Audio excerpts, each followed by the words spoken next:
Hey everyone, welcome back to the channel.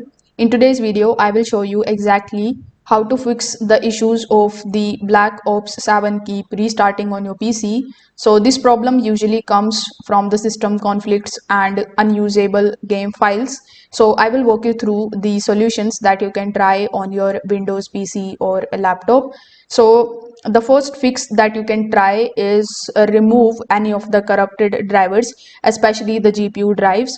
So here you can either open your drivers application, like I'm using NVIDIA graphic card, so you can just open it here.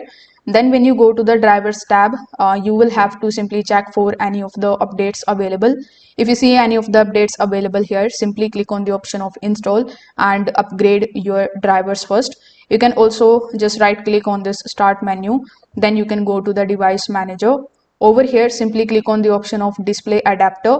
Here, when you right click on your graphic drivers, you can either update the driver, or you can first of all uninstall this from your device. Then when you restart your PC, your Windows will automatically reinstall a clean, stable driver. So this particular method helps if your system was crashing the moment the game used your GPU. Now the next method that you can try is to basically disable any kind of hardware triggered features that can crash the games, like XMP or unusable overclocks.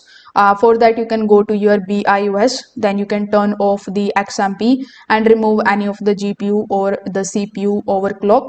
So if you don't use BIOS setting, you can still limit the crashes by disabling the background application and turning off the hardware accelerated GPU scheduling in your Windows.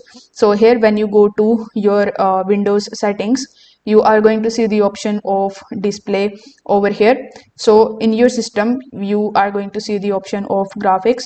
So from here, you can just set the limitations to it. So with the help of these few methods, you will be able to fix this issue. If this video helped you out, make sure that you like this video and subscribe to the channel. Thanks for watching.